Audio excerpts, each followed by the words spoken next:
Johnny Lee Wilson case refers to the murder of 79-year-old Pauline Martz of Aurora, Missouri in 1986 that resulted in the wrongful imprisonment of a 20-year-old man named Johnny Lee Wilson. He had confessed to the murder days after it occurred.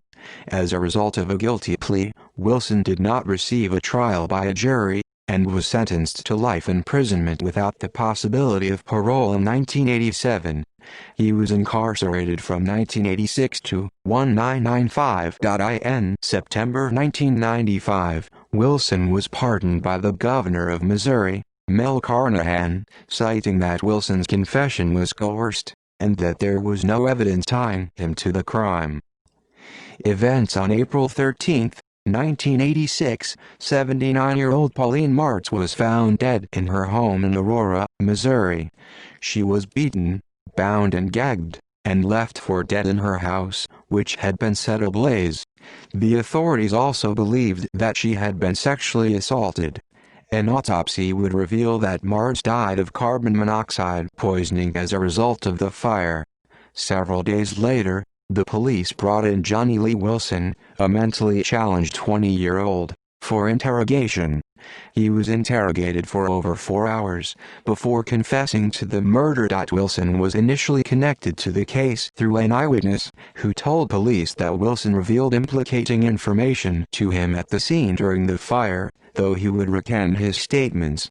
Among the evidence against Wilson was women's underwear and jewelry that was found at his residence, which the authorities theorized was taken by him after the murder. However, the items were never confirmed as coming from the Martz home. Wilson was charged with first-degree murder and, in order to avoid the death penalty, pleaded guilty.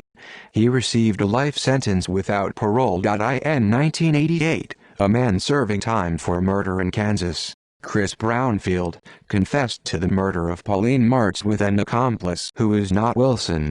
He told the authorities that they robbed Martz, and decided to burn the house down due to losing a stun gun that had their fingerprints.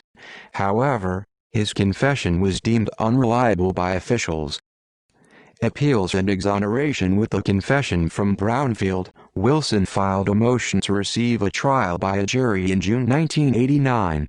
The judge, David Arnold, denied his motion, citing that Brownfield's confession was not credible. In addition, he also ruled that Wilson was capable of comprehending the charges against him despite his mental condition. In July 1991, the Supreme Court of Missouri denied Wilson's request for a trial by jury, concluding that he understood the guilty plea. In 1993, Wilson requested a pardon from then-Governor of Missouri Mel Carnahan, and was granted in September 1995, after a one-year investigation of the case. It concluded that there was no physical evidence tying Wilson to the crime, and that the authorities took advantage of Wilson's mental defect to coerce a confession. However, Brownfield has not been prosecuted for the crime, nor anyone else, and the murder of Martz remains unsolved. Wilson settled with Lawrence County for $615,000 in 2003, after filing a federal lawsuit.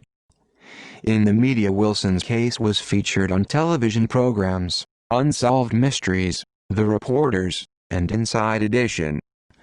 See also Crime in Missouri. List of unsolved murders. List of wrongful convictions in the United States. References